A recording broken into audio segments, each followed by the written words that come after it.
మీతో పంచుకోవాల్సిన రెండు మాటలని చెప్పేసి వెళ్ళాలనుకుంటున్నాము.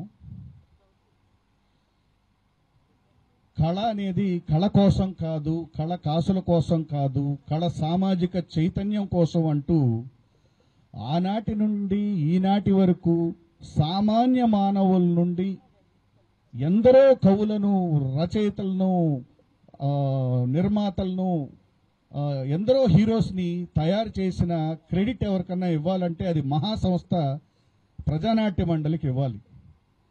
ఎందుకంటే ఈ ఫిల్మ్ ఇండస్ట్రీకి ప్రజానాట్య మండలి ద్వారా ఎందరో మహానుభావులు, మీరు ఆనాటి గరికిపాటి రాజారావు గారి దగ్గర నుంచి, మధుసూదన్ రావు గారి నుంచి, ప్రకాష్ రావు గారి దగ్గర నుంచి, మిక్కిలినేని గారు, అల్లూరు రామలింగయ్య గారు, జమున గారు, అలాగే ఆకాశ మార్గాన విహరిస్తున్న సినీ ప్రపంచాన్ని భూమార్గం పట్టించి వారి గుండెల్లో ఎర్రమలలు పూయించి యావత్ ప్రజాశక్తి చేత విప్లవ శంఖం పూరించిన మాదాల రంగారావు గారు ఈ ప్రజానాట్య మండలి ద్వారా తయారైన వ్యక్తే.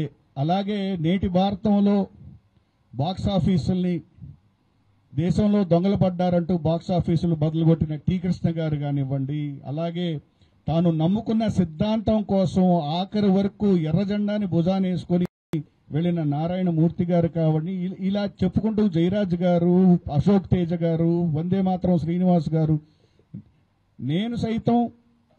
నేను బాలనటుడుగా మీరు ఇందాక చూసిన ఎర్రమల్లుల చిత్రంలో మొట్టమొదటిసారిగా నాంపల్లి టేసనకాడి రాజాలింగో అంటూ నటుడుగా సినీ ప్రవేశం చేయటం జరిగింది. నిజంగా అటువంటి గొప్ప చిత్రంలో మా నాన్నగారు నిర్మించి నటించిన చిత్రంలో నేను బాలనటుడుగా రావటం, ఆ సినిమా గురించి మీ అందరికీ తెలుసు.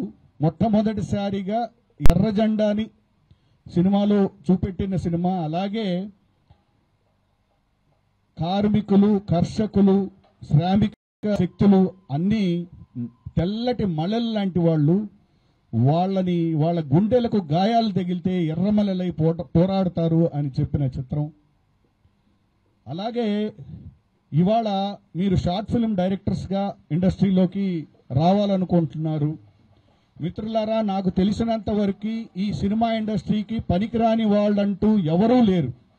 కాకపోతే మీరు ఫిల్మ్ ఇండస్ట్రీలోకి ఒక కొత్త దర్శకులుగా రావాలనుకుంటున్నారు కాబట్టి ఒక్క విషయం చెప్పదలుచుకున్నాను. ఇవాళ ఉన్న పరిస్థితుల్లో మీరు సాధారణంగా గిరి చెట్లు అని చూస్తుంటారు, అవి కొండల్లో మొలుస్తూ ఉంటాయి, వాటికి సూర్యరశ్మి తగలదు, వాటికి నీరు పోసే వాళ్ళు ఉండరు, అయినా కూడా కొండల్ని చీల్చుకుంటూ ఛేదించుకొని పైకి వస్తాయి, కొండల్ని పెకలించుకుంటూ వస్తాయి గిరి చెట్లు.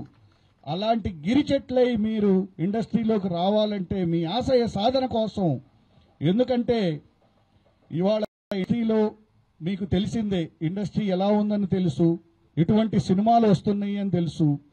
మీలో ప్రతి ఒక్కరూ, ఇంతమంది కళాకారులు, మనమందరమీ సినిమాల వైపు అలాగే టీవీల వైపు రావాల్సిన అవసరం ఉంది. ఎందుకంటే మన సంస్కృతిని మీరు చూస్తున్నారు టీవీల్లో. పొద్దున్న లేస్తే మానవ సంబంధాలు ఎంత భయంకరమైనవో, అత్తామామలు, మామా కోడళ్ళు ఎలా కొట్టుకుంటారో ఈ సీరియళ్ళు. లేకపోతే చిన్న పిల్లలు మీరు చూస్తున్నారు ఎటువంటి భావాలకి డాన్స్ వేస్తున్నారు, ఇటువంటి బూతు పాటలకి డాన్స్ వేస్తున్నారు. అందుకని ఈ సినిమాలు కూడా మీరు చూస్తున్నారు, ఎంతసేపటికి హింస లీలత పైన రన్ అవుతుంది. అందుకని ఈ సినీ ఇండస్ట్రీని మారాలంటే మీలాంటి అభ్యుదయవాదులందరూ తప్పనిసరిగా సినీ ఇండస్ట్రీలోకి మంచి మంచి చిత్రాల ద్వారా రావాలి. కానీ ఒక్కటి మాత్రం గుర్తుంచుకోండి, కళ కోసమే కాదు, కళకి సామాజిక ప్రయోజనం లేనప్పుడు అది వ్యర్థం. అందుకని మీరు గొప్ప దర్శకులై మీరు తీసే సినిమాల ద్వారా సమాజానికి తప్పనిసరిగా సందేశం ఇస్తారని, సమాజాన్ని మార్చడానికి తయారవుతారని కోరుకుంటూ సెలవు తీసుకుంటారు.